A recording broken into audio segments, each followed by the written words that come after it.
You said that you just feel at home on stage and all your worries go away. You can't explain that to somebody that doesn't know being on stage. I had to perform the day my mom died. I got the news when we woke. That my alarm went off 5 minutes. The phone rang 5 minutes before my alarm went off. Yeah. Mom died.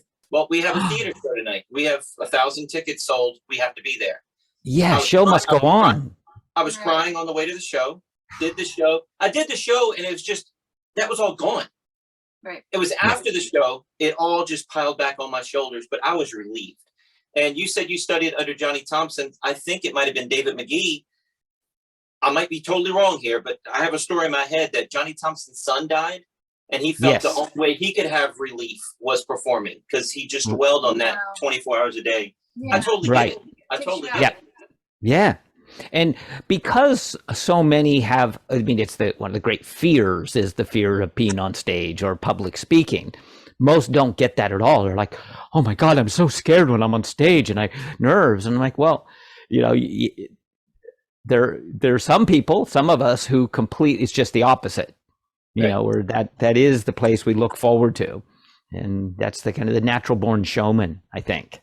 Some of it's on and off, and some of it actually is opposite. You've met those entertainers at conventions, and man, you're my idol. I've looked up to you, and they just get into a shell. They don't want to talk to you because it's one-on-one interaction.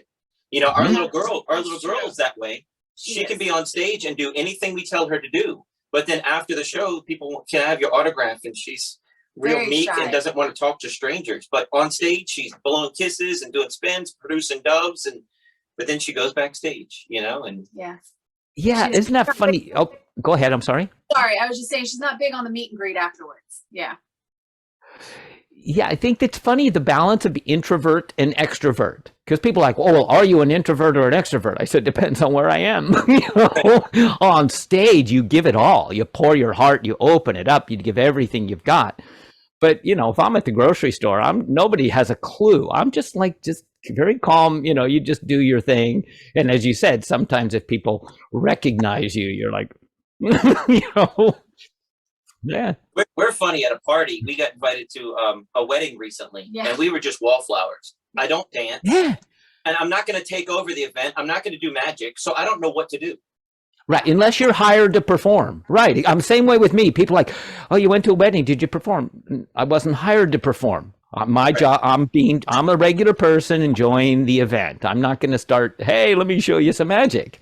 Yeah, it's a very interesting line that a lot of performers have. Yeah. But I don't know how to relax at a party.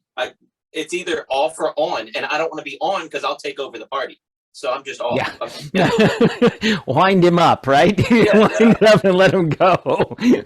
No, we don't want to do that because then it'll be my we don't want to do that. He'll just take over. Absolutely. Check us out online at wesiseli.com and patreon.com/Wes_Iseli for behind-the-scenes videos, blooper videos, never-before-seen footage, discounts on merchandise, magic trick tutorials, and more.